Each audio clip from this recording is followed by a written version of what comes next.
Welcome back to Storytime. I'm Miss Taylor, and I'm your children's librarian here at the Giddings Public Library. Guess what's happening at the library right now? It's time to sign up for summer reading. If you don't know about our summer reading program, I'll link the introduction video in the description below. But we offer a huge summer reading program every summer. It's free to sign up with your library card. You can sign up to read for prizes all summer long. Also, come and attend our in-person experiences. They're designed for families to come, learn, and play together. And our theme for summer reading this year is Oceans of Possibilities. So today, we're going to read about the ocean in this book, Dolphins on the Sand by Jim Arnosky. Are you ready? It's time for story time.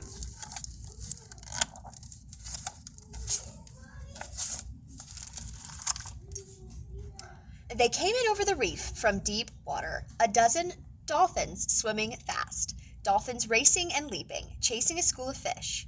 Leading the chase was the oldest dolphin, with her swift and agile youngster.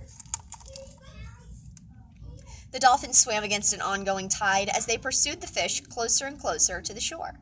Suddenly, the lead dolphin began slowing down. Tired from the chase, she turned away from the fleeing fish and swam to the shallow water near a long sandbar. There she beached herself and rested. The young dolphin and all of the other dolphins followed, skidding and sliding to a stop on the sand.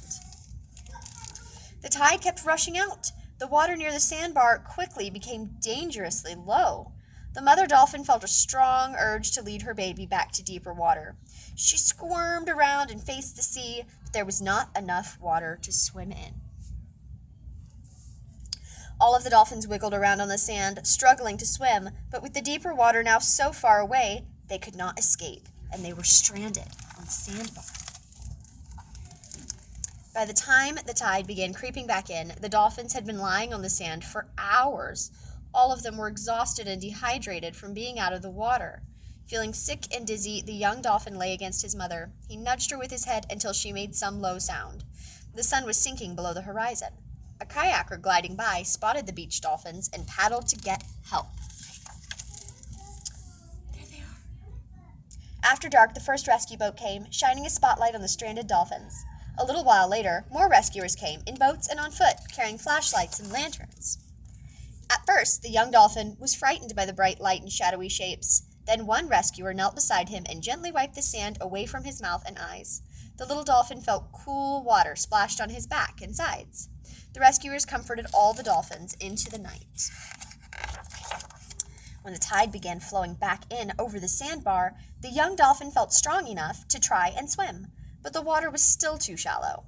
As the tide water washed around him, he called to his mother in clicking and squeaking sounds until he heard her weakly call back. Out in deeper water, the dark fins of hungry sharks sliced through the black-blue waves. The sharks cruised back and forth, waiting to ambush the weak dolphins once they tried to swim. The tide kept pushing in, and the sharks swam closer. Some of the rescuers shined their lights on the prowling sharks, while others moved the dolphins to a safe lagoon near the shore. In the safety of a shoreline lagoon, brightly lit by the rescuers' lights, the dolphins swam for the first time since their stranding. The old mother, though, was still too weak to swim. She closed her eyes and rolled on her side in the water. The young dolphin squeaked softly to her until she recovered enough to swim slowly in the lagoon. The tide came and went in the night, and came back again at first light. Morning dawned, brightening the water with the hazy colors of a new day. The dolphins swam around and around in the lagoon, getting stronger with every turn. Then one by one, the dolphins were allowed to leave the lagoon and swim back out to sea, but only after each one was corralled and observed to see if it was strong enough. When the rescuers tried to corral him and his mother, the young dolphin escaped by swimming under a tangle of mangrove trees. And there he stayed while his mother was being caught in the water. When his mother was finally let go, the little dolphin dashed out to join her, and together they swam in happy circles, chattering to each other in high-pitched clicks. With the tide high and deep, they swam past the rescue boats, out of the shoreline lagoon, over the submerged sandbar, and back to the freedom of the sea. Ta-da! Make sure you stop into the library and sign up for our summer reading program for a summer full of fun in the ocean. Have a good night.